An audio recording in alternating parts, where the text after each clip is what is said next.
Good morning and good evening, everyone, again. We are really glad to have you all here join us today. We will be beginning our Women in Business panel. Just as logistics, please note that this session is getting recorded. If you have any questions, you can put it in the Q&A panel. We are also excited to announce that we are bringing this panel to you in collaboration with Graduate Women in Business Club at Darden and also Darden Capital Management. Roshni is our moderator for today. Roshni, I hand it over to you now.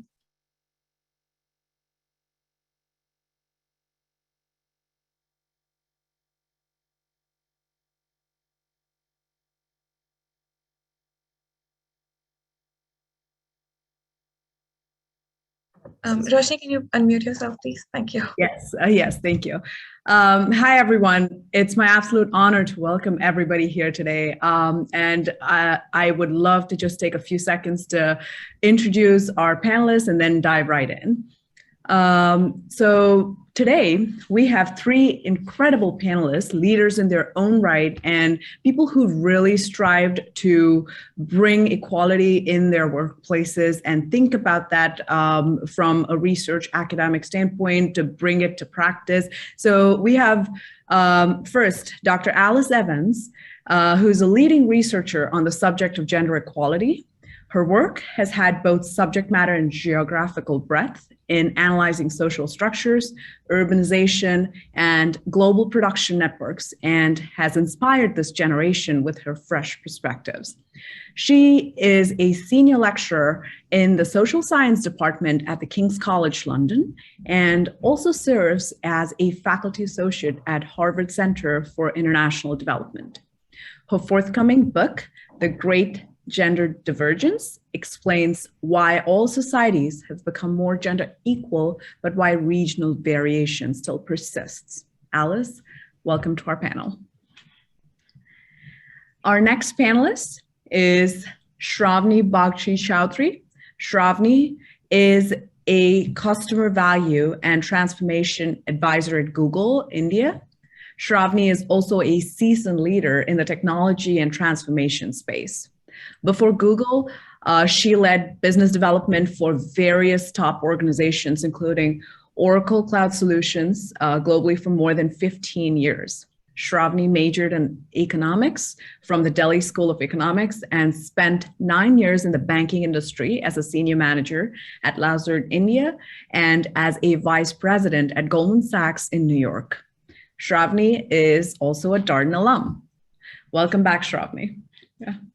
Thank you. And our third panelist is Amit Chakrabarthy. Amit leads institutional engagements for the CFA Institute in South and Southeast Asia. He conceptualized the CFA Institute for Young Women in Investment, and he did this to bridge the gender gap in industries like the investment industry, where women are traditionally underrepresented. Ahmed is a global banking leader with 20 years of investment banking experience at HSBC, with leadership roles at various locations, including New York City, London, and in their Bombay offices. Ahmed, welcome back. Thank you, Roshni. Wonderful. So I would love to get us started, and we have three, say, major themes or segments that we'd like to start with. So I'm going to jump right in, and we'll start with the big question and then specific questions for each panelist. So a big question for our first segment, which is really acknowledging the challenges that women professionals are facing today. The question really that our students put together is, the COVID-19 pandemic has really changed various aspects of our lives, really including the way we work. So one of the recent surveys has shown that 7 out of 10 women who've experienced the pandemic actually believe that they will experience negative shifts in their career progression, and this will slow their progress down. Given this reality, how should leaders and employers really start thinking about preventing such a setback for achieving gender parity in the workplace? And specifically, what have each of you been observing in your workplaces, in your industries, and in your research, Alice, to really help create workplaces where women can thrive? So let's start with Shravny, and then we'll go forward. Great. Thank you so much. I hope you can hear me. Yeah. All right.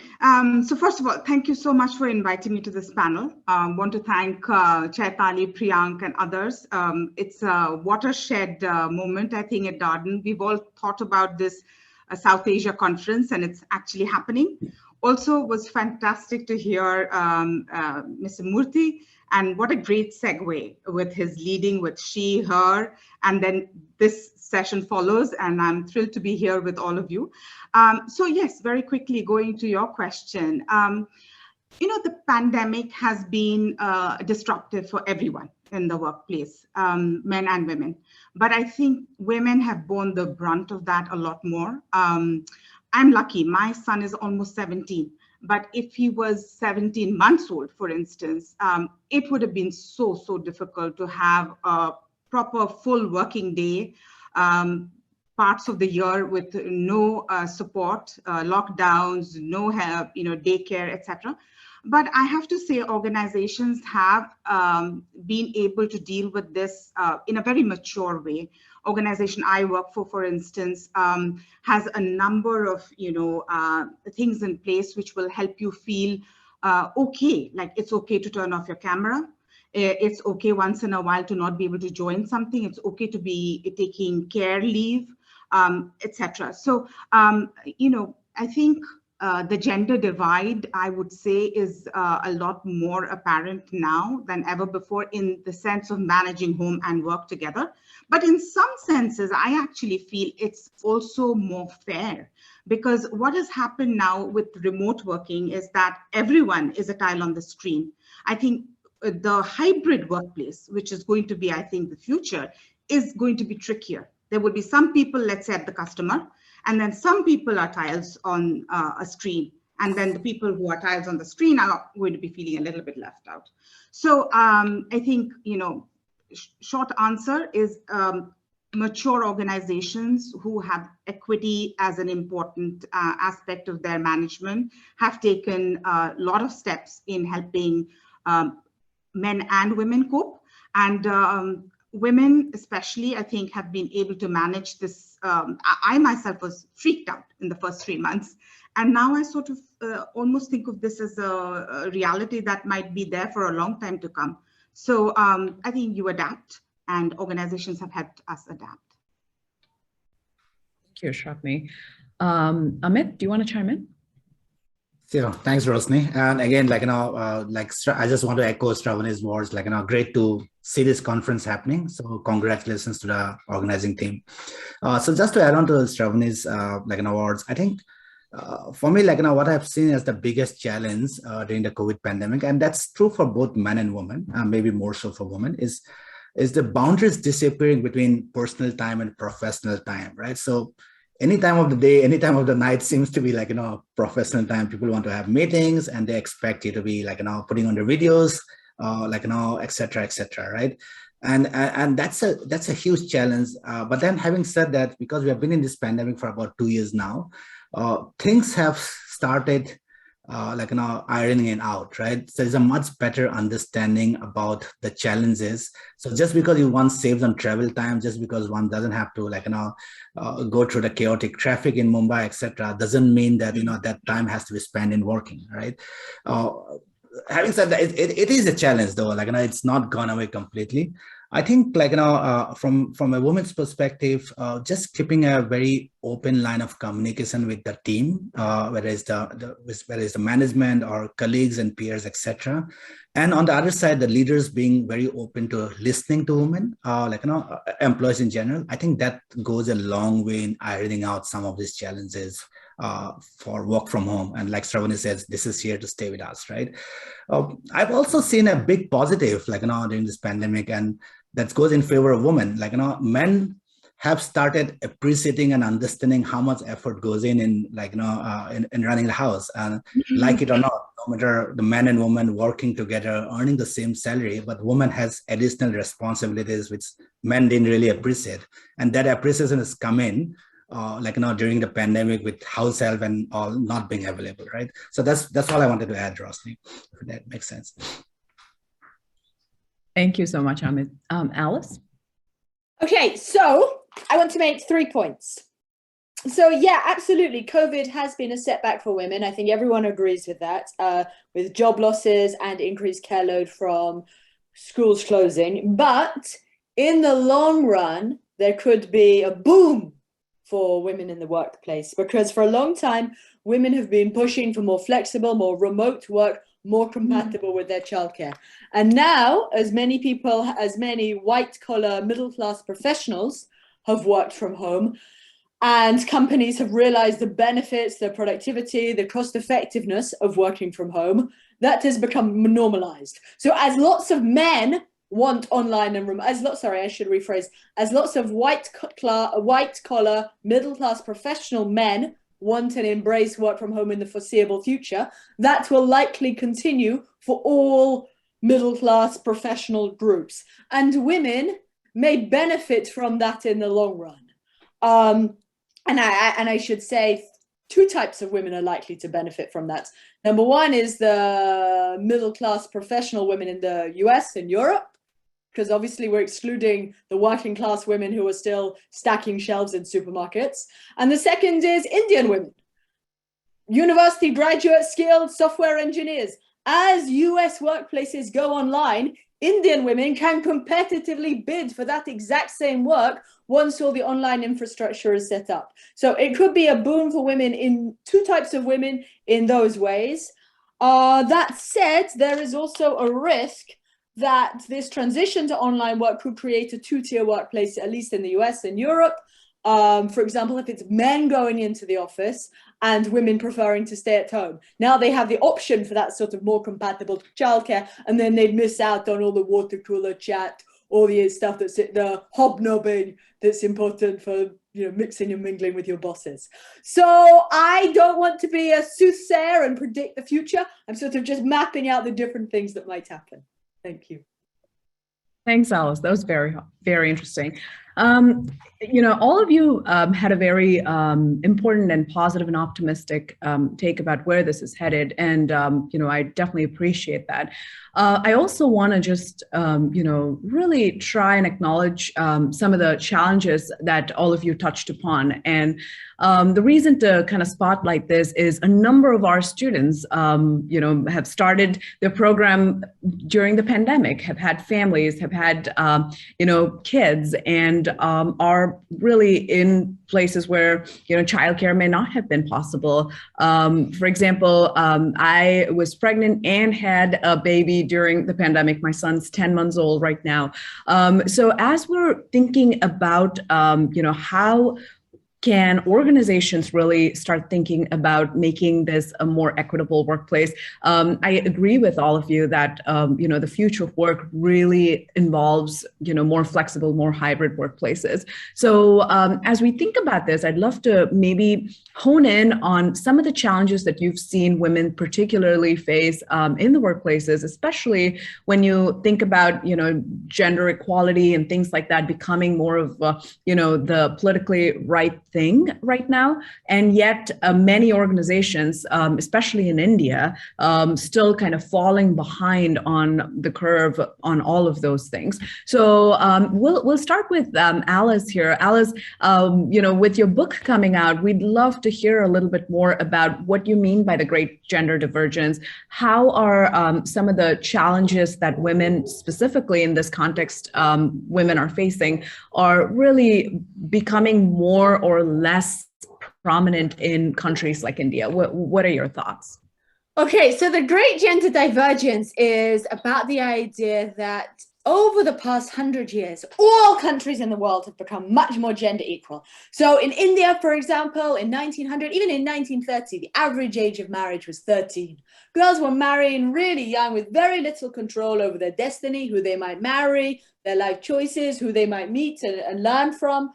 But we've seen ginormous progress, growing respect for women's autonomy, their freedom of movement, their choices, and that's largely a function of economic growth. Economic growth is a totally underrated but major catalyst for gender equality, because what happens with the transition out of agriculture is that as people move into industry and services, that rampant demand for labor, it does two things. One, so employers the world over prefer men. They see them as more reliable and more productive.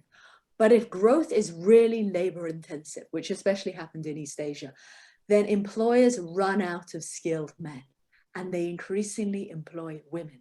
And so that leads to rising female employment and smaller gender pay gaps. Equally important as a function of economic growth is that when people gain secure salaried employment, they cease to rely on their kin for mutual insurance, for support. So caste becomes less salient, for example, in thriving cities in Tamil Nadu, etc. And so with economic growth, people can be more secure, more independent, less reliant on caste, and there are more jobs for women. And other important catalysts include like the importance of the state, providing the rule of law, so again, reducing reliance on kin, and also democratization. Democratization enables feminist activism. Feminist activism is important for pushing for women's rights and entitlements, protections from gender-based violence, more women in politics and governance. So those are the main drivers: growth, democratization, strong states. But as you know, those vary across the world. So East Asia was in a very similar position to India 100 years ago, but it since had rapid labor-intensive growth. And East Asia really specialized in labor-intensive manufacturing. And as China became the workshop of the world, all those factories needed women.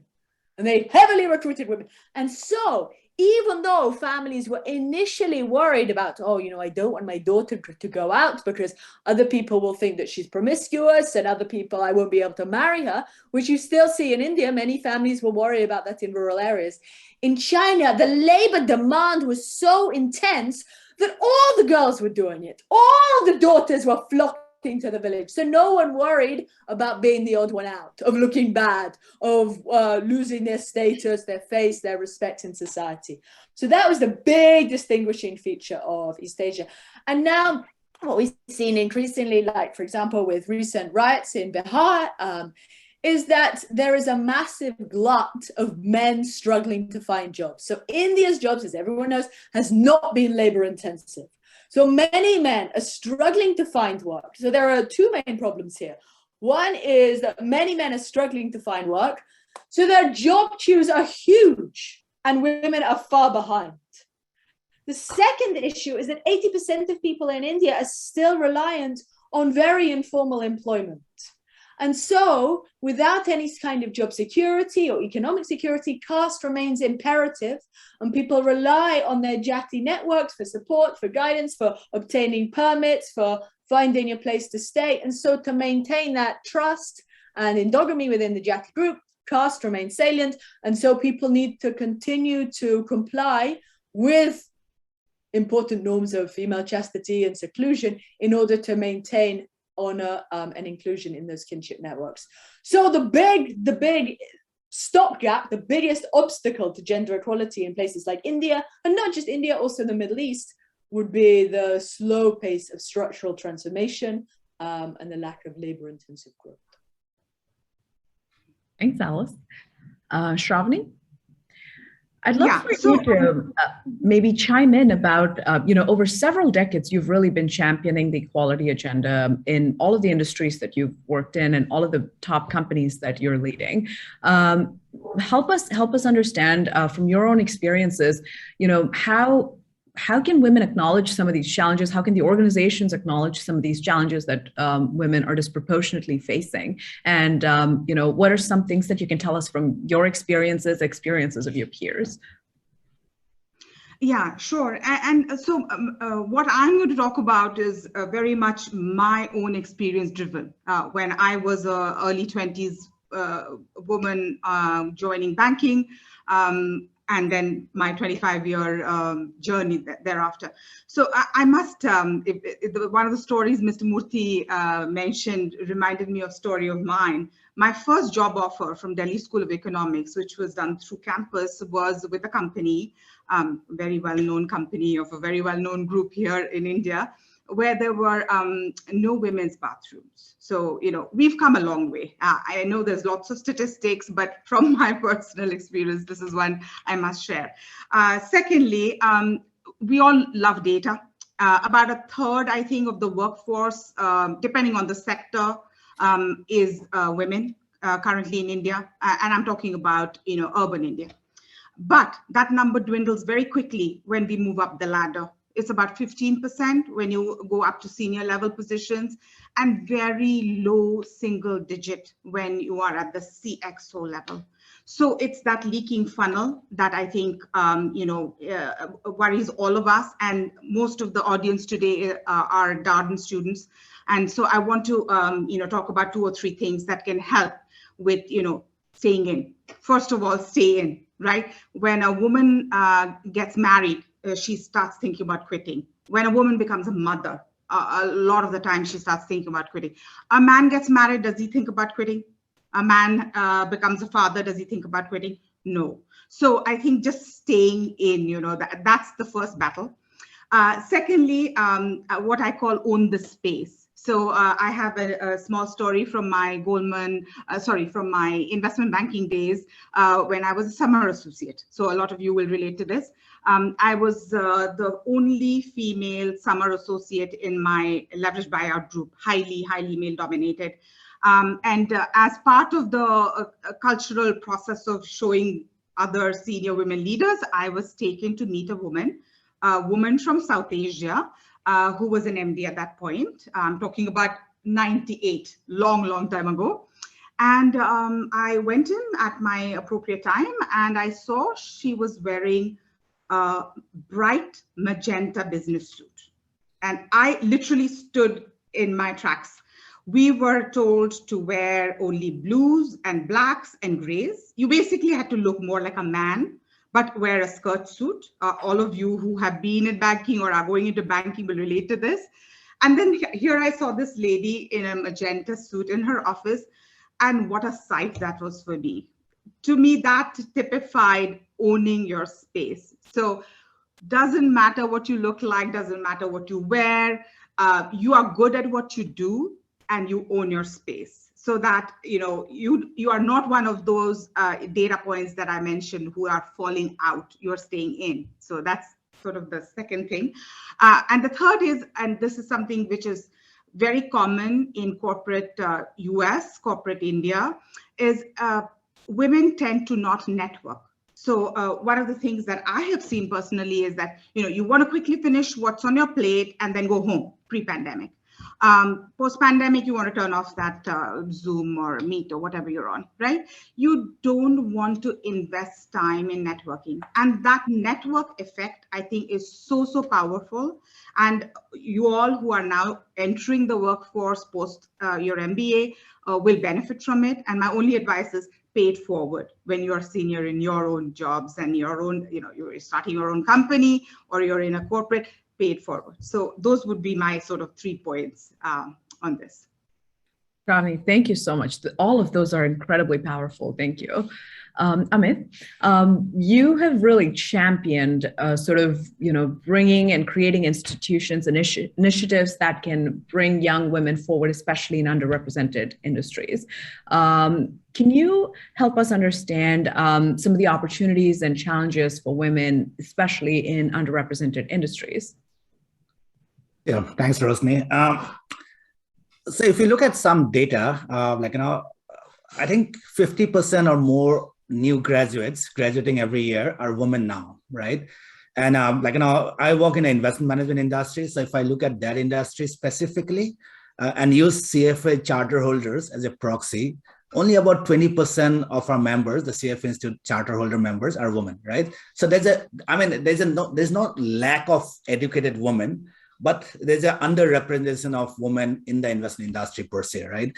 And Shravny highlighted some of the challenges as women go from entry level roles to middle management to senior management, right? And probability of someone dropping out is higher in case of a woman versus a man, because a woman might prioritize the family more than a man would do. Shravny talked about when someone gets married, it's an obvious question: are you going to leave your job? That doesn't get asked of a man, right? So I think it's very important to increase the base of women who are entering the industry. More important for a woman, in terms of number of people going into the industry in the first place, right? So if we can do that, the probability of having more women leaders in middle management and higher management becomes higher, right? And that was the basis of when as part of my job, as I talk to companies, and I asked them about what challenges they are facing, as of today. A lot of companies highlighted lack of gender diversity as a challenge which they want to address, right? But in the same breath, they also talk about not enough women applying for jobs within the industry, right? So if a job posting goes out, if 10 men apply, maybe even one woman or two women would apply, right? And companies say we want to hire the best person, rightfully so, for the job. So we're not going to compromise on our standards, and this is not, right? So this is why, as part of my role at CF Institute, came up with this program called Young Women in Investment. The idea was to identify women from across the country. So for a change, this was an India first program. We didn't copy from the West. So it came up in India. The idea was to identify women from across the country, especially tier 2, tier 3, tier 4 cities, towns, villages. Put them through a completely free program, includes free room and board and classroom sessions by industry practitioners as well as training providers, and then guarantee them a stipend paying internship at a investment industry firm, right? So you guys are in the US, so Girls Who Invest is in the US. So this program was inspired by Girls Who Invest. I went and met Seema Hingorani in New York. She's the founder of Girls Who Invest.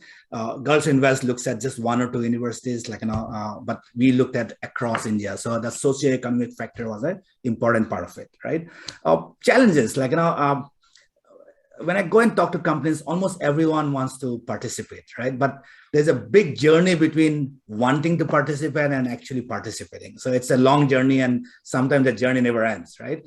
Having said that, there are companies like BlackRock, State Street, Edelweiss in India, who were champions of this program from day one, which is why we could run it properly. And because of that, now it's running in multiple countries outside of India as well, right? Very interestingly, a big challenge was the women themselves.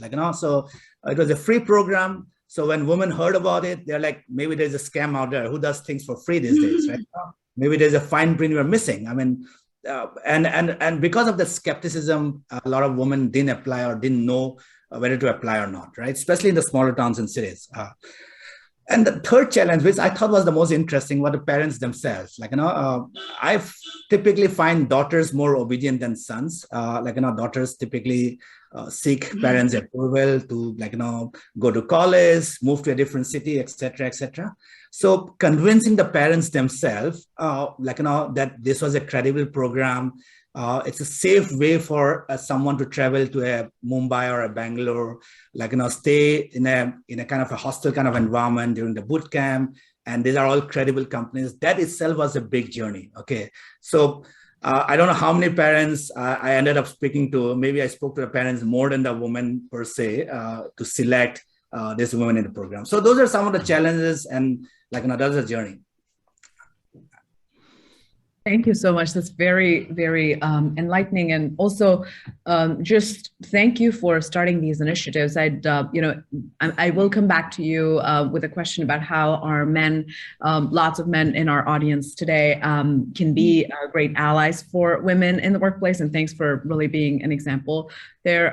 So we'll come back to that. I want to maybe. Yes, go ahead. Just one thing. I'm just saying, that we started this program in India, and it's just people are thinking about will running a program for 100 women make a difference? But now it's running in Brazil, it's running in Qatar. We're going to start running it in UK, France, and Spain as well later this year or early next year, right? So, a lot of people talk about impact, can you, in a population of 1.4 billion people, of which 700 odd people are women, does it really move the needle, right? But it's better to make an impact on one person's life than not do anything at all and assume that, it's not scalable, right? Just wanted to add that perspective as well for everyone. Well, 100% agree. And congratulations on expanding this to so many different places. That's incredible. Thank you. I would love for us to maybe touch upon this question that a lot of our students constantly think about. How can women feel psychologically safe to be authentic and sort of bring their full selves to work, especially in underrepresented industries? I'd love for us to maybe start with Shravny, having been a woman in traditionally underrepresented industries. How have you been able to really think through and use strategies to bring your full self to work? Yeah, thank you so much, Roshni.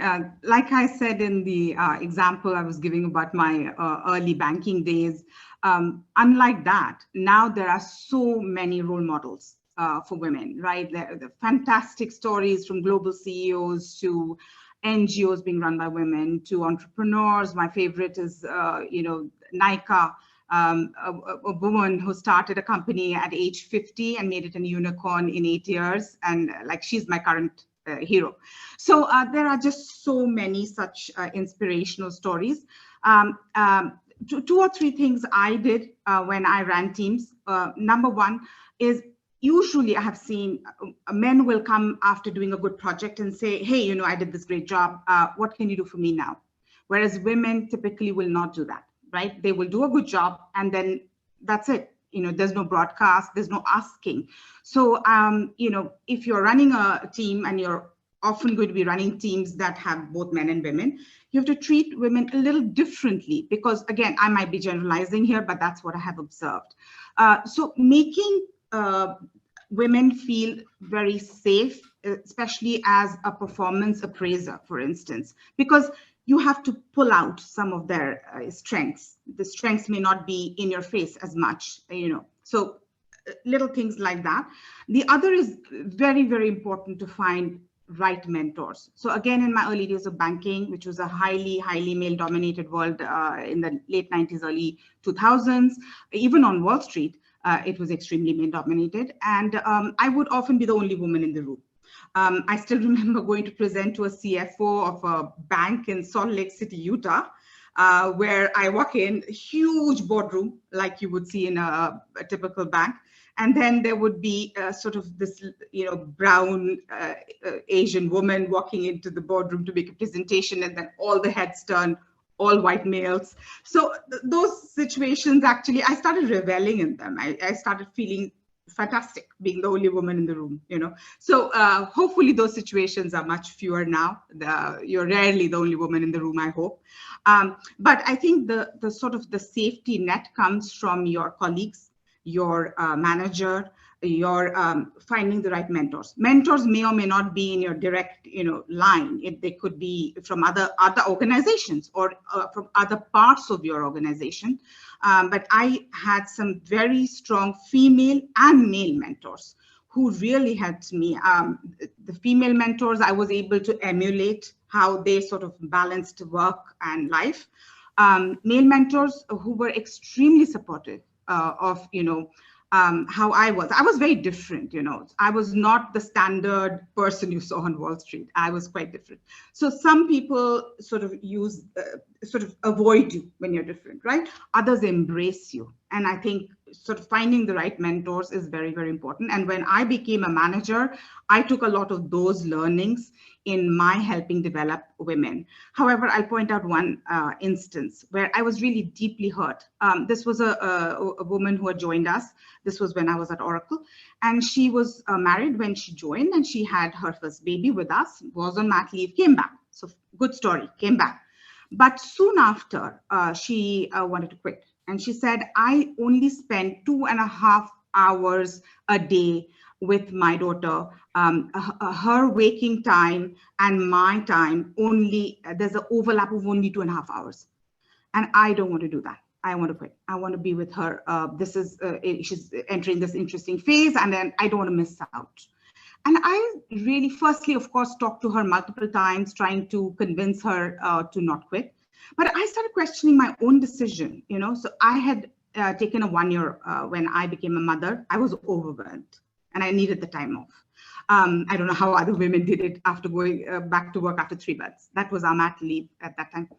But I was like, oh my God, when my child was that small, I was also spending just 2 hours of waking time, and most of which was very mundane, bathing, this, that, feeding, no fun, right?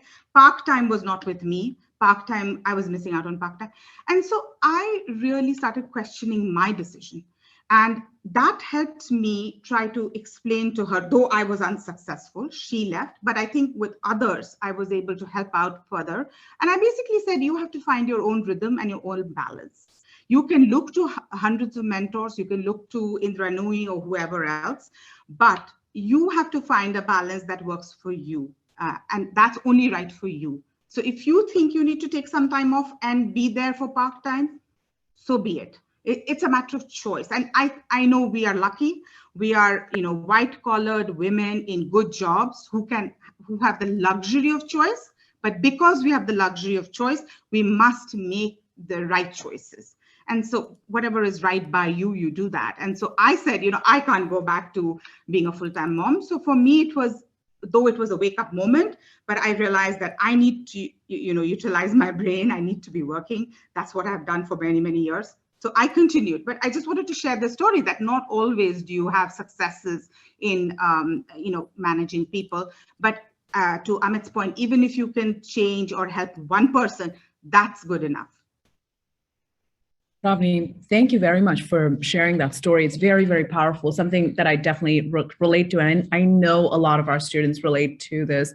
I know personally a number of students who have very young children as they're going through the program. As I mentioned earlier, I recently had a baby. And so there's the constant struggle of are you at work? Are you with your child? Like, what's going on? This is something that's salient to a lot of our women. So thanks for bringing that up. Alice, we'd love to hear your perspective on, specifically what you think about gender divergence in industries where women are still underrepresented, especially as women are navigating some of these psychological and, operational challenges, really. How can women really, bring their full selves to work in these places? Yeah, I was just listening, thinking about being the only woman in the room. And my mother always used to tell me, so my mother is a lawyer, and she used to tell me how proud she was when she's a corporate banking lawyer, and she used to feel really great. She was the first woman to do this and the first woman to do that. So listening to you, I really understood that. The difficulty is, though, speaking not about anyone in particular, but generally, is that male-dominated workplaces tend to be especially hostile to women. And this goes for school classrooms, this goes for schools, this goes for sectors, this goes for entire industries. Whenever women are a minority, they tend to face a tougher time. And that can be, so for example, there's studies comparing biology in the US with physics. Biology is more male dominated. And even though girls score just as highly in all the tests, all the men continue to assume that men are the best and they don't want to work with the women. And we see that same dynamic play out in San Francisco's tech firms, that men ignore women's contributions, or if women speak out, they're quizzed. They're what? People not giving them the benefit of the doubt. So being skeptical about women's contributions. And part of this doesn't necessarily require that people in male-dominated organizations are especially sexist, but maybe men are socializing together, banding together. So there's a study of an East Asian company, and they find that male bosses tend to socialize and schmooze with younger junior men. So this is like a totally innocuous thing, like going out for a cigarette break, hanging out together. But as those two people spend more time together, and we see the same thing in, for example, in the US gas and oil sector, we see the same thing in US hedge funds, as those men spend more time together, they develop trust and rapport. They get to know each other. Hey, Jeff's a great guy. He's my golfing buddy. We spend time together. And so when there's or even going to the urinals together, they have a chat. They have a great business idea. Hey, let's talk to Jeff about it. Hey, Jeff, can you do this for me?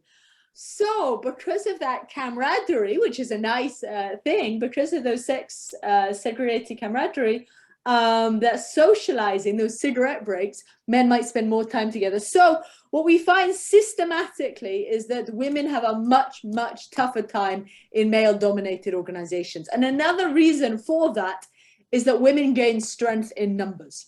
So back in the 1960s, so I'm an academic. Academia in the 1960s in UK was a total sausage fest. It was all men. And women would have faced discrimination. They would have faced, they would have been maligned. They would say, oh, you know, people would assume she's some secretary, whatever.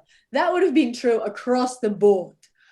But then what happened is as more women entered psychology, anthropology, law, medicine, they banded together. So for example, at West Point, which is a sort of US military academy, women were more likely to make it through to the next level if they had female friends, because they're supporting each other, encouraging each other. If one woman faces abuse or bullying, she confides in her friends. Her friends say, no, you're right, and this is how we'll solve it, because this is what I did and we can learn from each other. So in every single sector, in every single society, women do better through their friends. Women rely on their friends and turn to their friends for support. And which is why I'm quite, so recently in India, there was a policy proposal, I forget in which state it was it in UP? This idea of having a quota for government jobs and a certain proportion of government jobs going to women. And that could be important, because if you have a male-dominated bureaucracy, I generally think that the sex ratio will tell you a little bit about how hostile a place that will be for women. And another thing, sorry to go on, if you're the only woman in the room, it's very difficult to ask, hey, can I go home at 4 p.m. because I need to do the school run? Because if you're the only person asking for that, then you're putting your neck out, you're being difficult. And no one wants to be a difficult worker. You want to impress your boss, right? But if there are 50% of the people at your workplace all need to pick up the kids, then your employer understands it's a workplace issue. So they might become more accommodating. So for those reasons, in terms of hostility, in terms of questioning women's judgment, in terms of socializing, in terms of friendships, and in terms of being the only one asking for special favors, the gender composition of a workplace makes a big difference. That's a really phenomenal point. Thanks for contextualizing that for us. Thank you. I'd like to move on to something that I think, all of our audience here at different stages in our career, not just when they're starting out, face, and especially salient in these industries where women might be a minority. So a lot of us, men and women, but given that we're in a women in business panel, let's focus on how women are going through these issues, face the imposter syndrome. So this imposter syndrome really kind of creates this power gap where it doesn't, it precludes people from reaching their fullest potential. Again, does so for both men and women. Let's hone in and understand what are some of the ways in which leaders can help create a positive workplace environment to help women to thrive.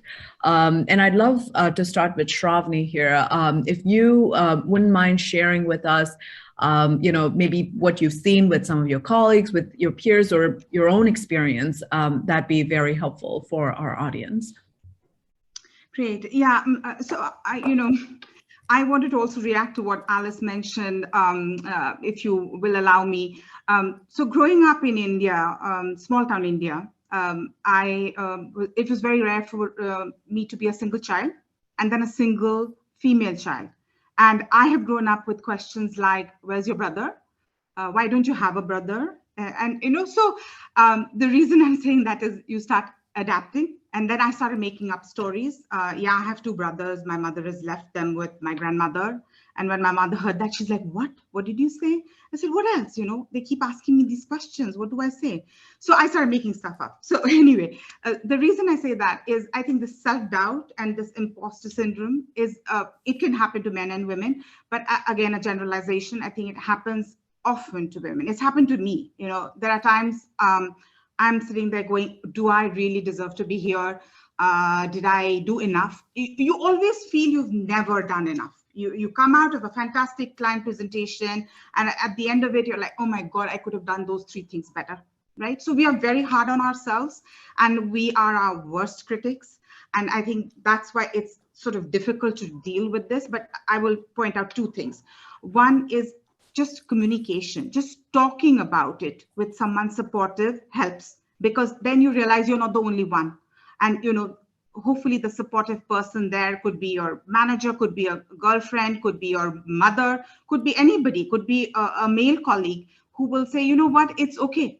I have often faced that, or this is what I did when I was in that particular situation. So having sort of being able to even talk about that then makes you feel less weird.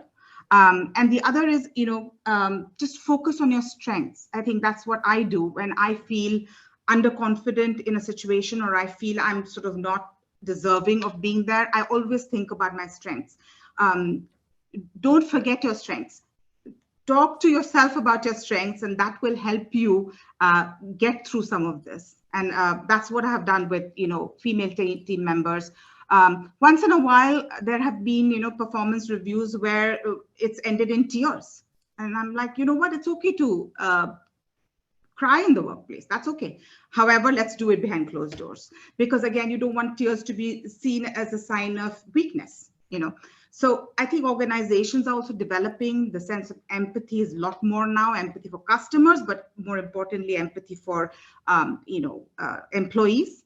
And so I think when you choose your jobs, and you're at the stage now when you're going to be making very important life decisions, choose jobs where you feel you are nurtured. Understand the company culture. I didn't think about that, frankly, in my initial years, and that's why I'm sort of giving you this advice. Think about the company culture, the company's vision. Does that match your value system? Because that's very important. And that will help, nurture you, which will then help you with these sorts of, episodes that you may have. So that would be my 2 bits on this, Roshni. Thank you, Shravny. Very, very helpful. And I love how you're giving the very specific tips of things from your own experiences that can help, our women in the audience. Thank you.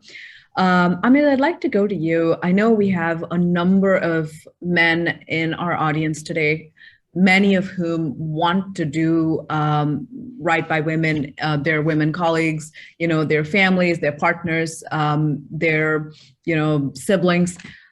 What can men do to really help be a champion to sponsor women in the workplace?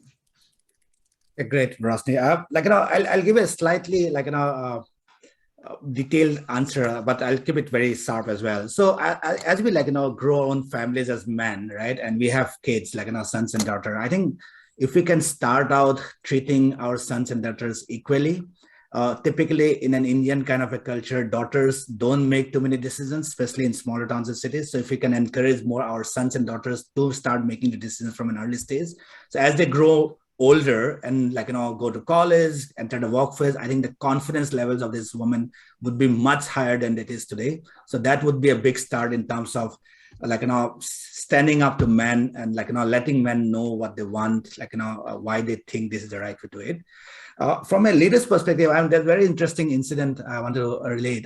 One of my mentees, she was working in a large Indian financial services firm, and the founder of the firm walked up to her saying, "You look like a model. What are you doing here?" Okay, so he meant it as a compliment, right? But the girl got offended, that just because I'm pretty, look good, you feel that I don't have a space here, I should go and do modeling, right? So education of our leaders, just making them more aware, right? That, well, you probably meant it in the right spirit, but it's not right. Okay, it could be very offensive to someone. So more and more education of senior leaders would be very helpful, right? Stay in. Okay, what I mean by that is Shravny keeps talking about how we had less women when she started the workplace. I think that has not changed dramatically even today. There's this friend of mine, a woman in New York, who was talking about doing something to kind of improve the gender ratios in the financial service industry. And I was so why did you leave your job? Because she was an associate with JP Morgan doing investment banking. So, and I said, you are the reason why we don't have more women, okay, in the industry. And she said, investment banking, tough job, sometimes have very, very, very bad days. And all I want to do is resign and go away, right? As a man, you'll have so many friends out there, your colleagues, your mates, who will take you drinking. Okay, you just go out to party and next morning you're fine. As a woman, there's no one to say, stay back. Okay, this days will get over, right?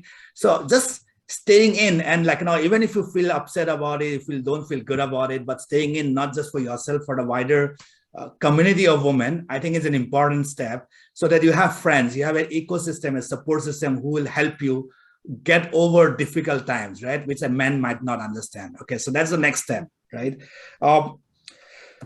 Finally, I think diversity, gender diversity, having more women, growing up the value chain, middle management, senior management, getting support from leaders, all of this will happen if there's more research done, by folks like LAs, for example, which proves that having a more diverse workforce, not just gender, but across, right, leads to more profitable companies, leads to mitigating risks that the business might be facing, right? And generally a happier workplace. So if there's more research done, more statistics which come out, which proves that, you don't have to convince any leaders. Companies would jump over each other to build a more diverse workforce and support women amongst other diverse communities. And that should hopefully solve the problem as well. Ahmed, thank you so much. That is very, very helpful. I'd love to give all of you just, maybe 10, 15 seconds to offer any closing thoughts, because I'd love to open it up to our audience members' questions. So, Alice, do you want to get started? Any closing thoughts, advice? No, people can just ask questions and feel free. Okay, great. Shravny, Amit, any questions any? Let's go to the questions first. Okay. I think. Yeah. I just wanted to add in, so I think it's high time that we walk the talk or influence others to walk the talk. Forums, discussions, research, all this is great. But if we all start walking the talk and actually start executing on it, I think that will make the big difference. Great point. Thank you. What I'd love to do is open this up for questions for our audience. So if you have a question, please raise your hand. And what I'll do is I'll call out your name and you can unmute and ask the question. And I'll, wait a second here to see if I have any hands raised. I also have some questions coming in the chat, so I can relay those as well. While we wait, one question that we have in the chat: having a mentor is important, and finding the right mentor is even more important. What would be your advice on finding your mentor at work? Feel free to jump in. Yeah. Yeah, I can take that, because I did mention how mentors played a very important role in my life, my work life. And how do you pick mentors? It's just matching wavelengths. I think a mentor, first and foremost, is someone you can speak to. It may or may not be someone who you want to model your career on, but it's very important to be able to talk to them. So to me, a mentor can be a peer, a mentor can be, of course, a senior person, a mentor can be in another company, as I was mentioning. But in the workplace, I think it's very, very important to figure out pretty quickly, who do you vibe with, who do you, sync with. And, mentor is basically someone you can have a very honest chat with. Otherwise, you have your manager and you have your, manager's manager, etc. So for all that other guidance, you have enough people. But a mentor is someone you can communicate with, frankly. Thank you. We have Shobha. You have your hands raised. Yes, ma'am. Good evening, ma'am. Yes, hi. Welcome. Yes. Please go ahead. I'm asking, the campaign you are running, the 100 Women campaign in different countries. How can I be part of that campaign? Sir, Amit sir talked about that. Yeah, I think Shobha, just Google young woman in investment and you'll get all the details. Okay, sir. Okay, thank you, sir. Amit, maybe I have a follow-up to that. How can women be involved, not just once they join, but also, at different stages of their career? Are you doing things for women who might be, say, in college or high school? How can we start developing young women to aspire for these careers early on? Yeah, so that's an interesting one. I'm also part of a organization called Young Investors Society. It was basically set up by a guy in the US. So when he went to his son's high school, he realized that young people know so little about money management, right? And he decided that I think this was a very important skill to have. So he started a stock picking competition for high school students, and it's expanded and evolved. And now I think about 1,000 schools across the world are a part of it. It started by a guy called James Fletcher, okay, a very, very interesting guy. So I'm part of that for Southeast Asia to try to expand that, make it, it's completely voluntary, on my voluntary capacity for high school students to learn more about it. I think that, women, students alongside men as well, if they participate in programs like that, that will be very helpful. You're talking about women, how do they learn more about finance, right? Or are you talking about more mid-level people getting involved? Sorry, I missed your question. No, just young women. How can we get people at a much younger age, women, to just start being interested and intrigued and aspire for industries that are traditionally underrepresented? Yeah, so I mean, it early started at the early age, right? So I would stuff like Young Women Investors Society, people participate in it, programs like Young Women Investment that we are starting, more and more, even if you get in or you don't get in, but at least you get intrigued, you hopefully learn more about it on your own. You kind of reach out and try to figure out another program that might be suitable for you, even if you don't get into this program. Just go for it. Convince your parents to travel to a new city, take a chance in life, take a risk in life. I don't know, the usual stuff, I think, Shravny. Thank you, Ahmed. We have a question in the chat, and then we have Tira's hand that I see. So I'm going to go to the question in the chat first and then come to you, Tira. The question is, we take pride at Darden in creating an inclusive community. We talked about bringing women into the mainstream, but I would love to hear your views about making workplaces more friendly and supportive for LGBTQ+ community. What are some of the things that are being done in organizations to make organizations more inclusive? I can go. I work for Google, who is known to be sort of best in class in diversity, equity, and inclusion. And by diversity, it just doesn't mean gender, but it also means LGBTQ and race, etc. So first is measurement, right? So at the intake, just measuring what percentage of your employees even are diverse. So that's the simplest, right? That organizations are, it's easily done. But thereafter, making sure that the inclusion aspects and equity aspects prevail is what is more challenging. By that, I mean promotions. I mean, job opportunities. Are they equally available to all the various different kinds of employees? And so organizations, again, have various degrees of doing DEI. It's not just a buzzword for many. And again, my suggestion would be that if that is an important aspect for you, make sure you join an organization that values diversity and has actually, the right DEI metrics, and actually managers get tracked on it. And this is an important question you could even ask at an interview, right? I would ask this. So that would be my short answer. Thank you. Can I just add something to that, Shravny? So in my organization, we have forums, for LGBTQ community, LGBTQ+ community. But what's very interesting is that we actually encourage, heterosexual men and women also to be part of these forums, right? So the idea is to build more interaction, more dialogue between, these different communities, treat everyone like normal. And once you learn more about each other, that kind of lack of appreciation goes away, in my view, right, over a period of time. I think that really would help. Then whether it's promotion, whether it's hiring, etc., these things will go out of our biases, and we'll just look at someone as a human being rather than somebody belonging to a particular community, right? Absolutely. Thank you. I think we have time for just the last two questions. So I will open this up to Tira. Tira, you had your hand up for a while. Thanks for being patient. Thank you so much for letting me speak. I am actually the art director over at Darden, but feel very strongly about this topic. So I just wanted to chime in. And I apologize, I'm not going off camera. My camera's not working, but hopefully you can hear me. This was really interesting because I heard Alice talk about, her role models of being like the first woman to charge ahead in the workplace and do this.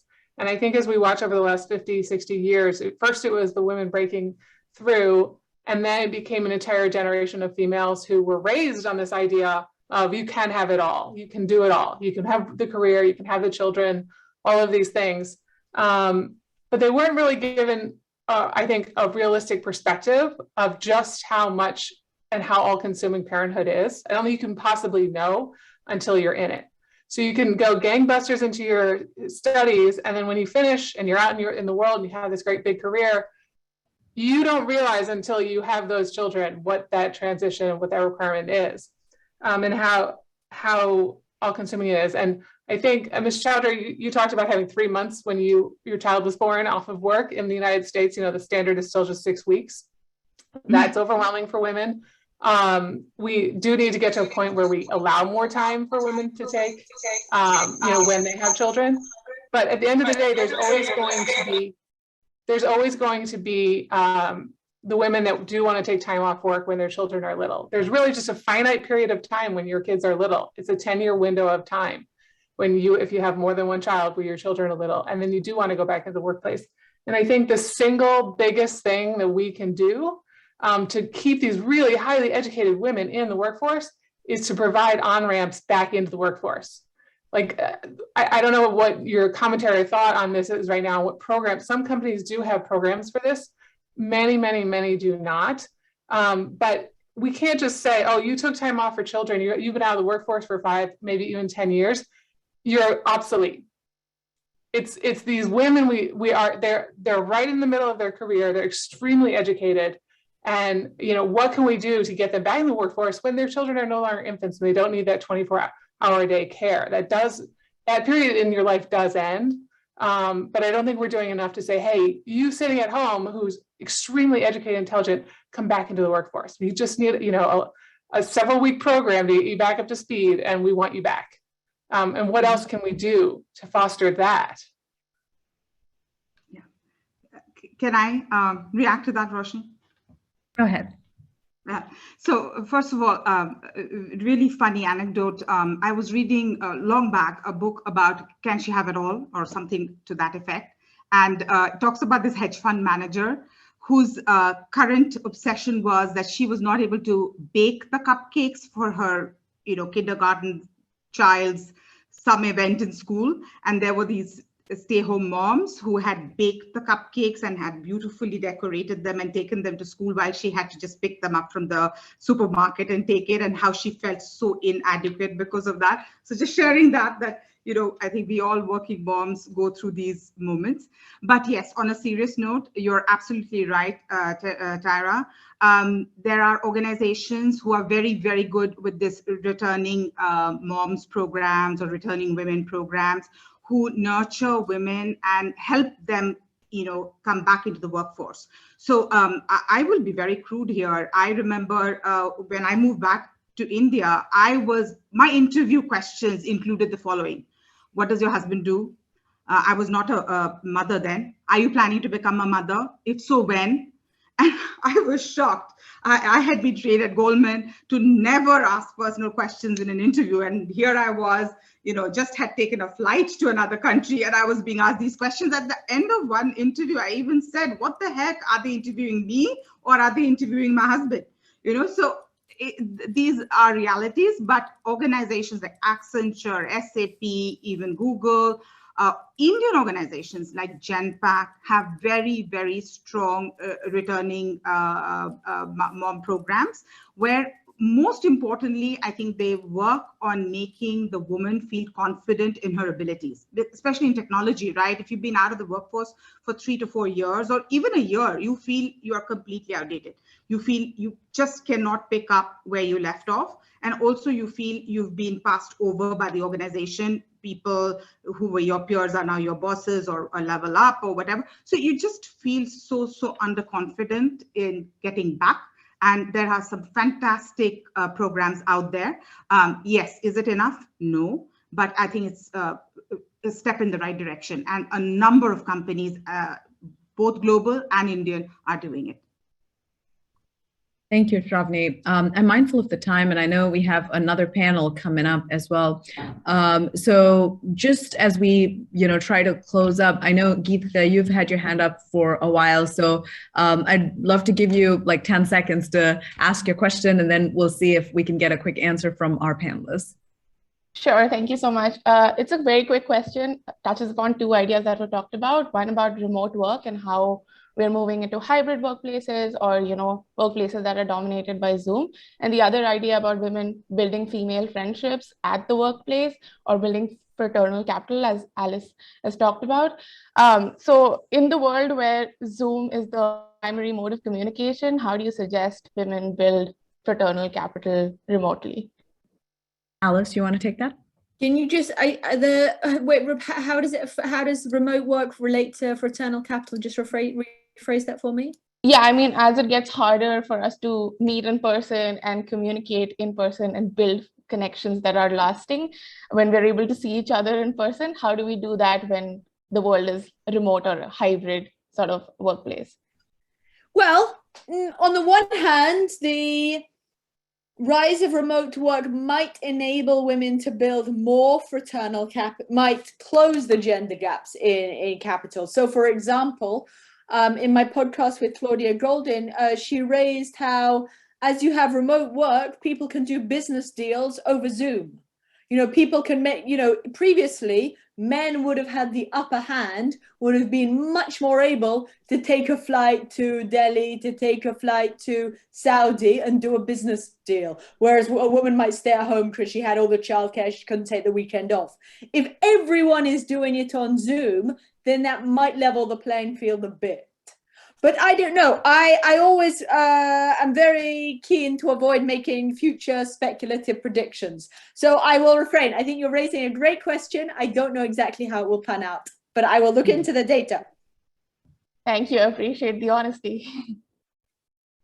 Well, thanks everybody. This was very helpful and very insightful, having all of the different perspectives. Alice, from your research, Shravny and Amit from your experiences. This was also very, the thing I liked about this was it was very honest. Like there was a lot of honesty in this discussion. So thank you for that, and thanks for the engagement, guys. You've had amazing questions, so I really appreciate all of the questions from everybody.